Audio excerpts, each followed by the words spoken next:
Hello, Hope family. Hey, I've got 3 things on my mind today that I just want to put out there. They're things that you probably already know, but I just want to put them out there for you. One is we have Mother's Day this Sunday, and we have a special Mother's Day message. So bring your mamas. It's going to be good. I really feel it's going to be encouraging. I've never actually spoken about mothers on Mother's Day. I just usually had a message that I was sharing through a series or whatever, but this one, I feel it's going to be special.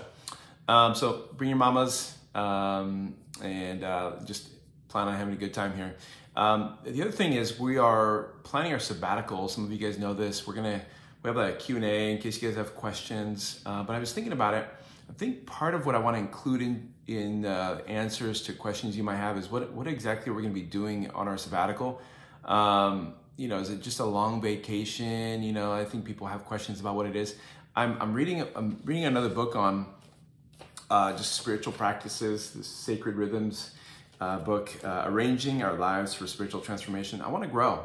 So there's going to be restoration and healing, and there's going to be like just rest, but there's going to be some homework done for this thing here. There's a lot of homework that can be done here, tons of homework that can be done up here, but there's going to be a lot of work done here. So I'm really excited about that. I just want to let you know that I'm going to try and put together what each week or a couple of week themes are going to be throughout our sabbatical. What are we going to be focusing on, that sort of thing. So I'm going to try and share as much as I can about our sabbaticals as possible before we take off. And lastly, as summer coming up, I mean, it's pretty close. The weather's turning out really nice. I want to challenge you guys with something. It's really important. I mean, I was talking to a friend earlier today. We were here earlier today, just kind of praying and talking about our community. And I always use a reference. I don't know why I use this reference, but I talk about how I could throw a rock anywhere and hit someone that doesn't know Jesus. Which is kind of a funny way to put it. There's a lot of people that need to hear the hope that we have, and I was thinking about how we can do that as individuals. How you can do that as an individual on sharing the gospel or sharing your story or sharing with someone your hope. And it doesn't just start off that way. Hey, do you know Jesus? It doesn't start off that way. It starts off as maybe your neighbor invites you over for barbecue, and you make yourself available for those things. My neighbors, they invited me to barbecues, and they don't like church at all. They don't like religious stuff at all, and I'm like, I don't either. I tell them I don't like religious stuff, and they give me weird looks.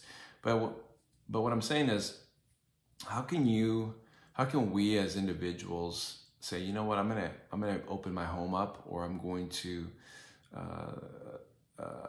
I'll make myself available to be in other people's homes that maybe feel far from God, and just see what God does to that. Be praying for your neighbors, be praying for people around you. God, what do you want to do in me and through me for my neighbors around me? That wherever I throw a rock, I can hit someone that doesn't know Jesus, right? Lord, how do I be your hands and feet to these people, and how do I? Just show me, Lord. What do you want me to do this summer to create community with the community around me? I hope that encourages you, or it just kind of puts a little bit of fire underneath you. A lot of people don't know Jesus. What would happen if they never knew Jesus? And they had someone living next door across the street like you that never shared Jesus with them. And that's kind of a morbid way to look at it, but let's be thinking that way. Summertime is a great opportunity because community can really happen. We just have to kind of push in a little bit spiritually, talk to Jesus about it, but then also let's lean over the fence and talk. Hope that makes all sense to you guys. I love you guys. See you this Sunday.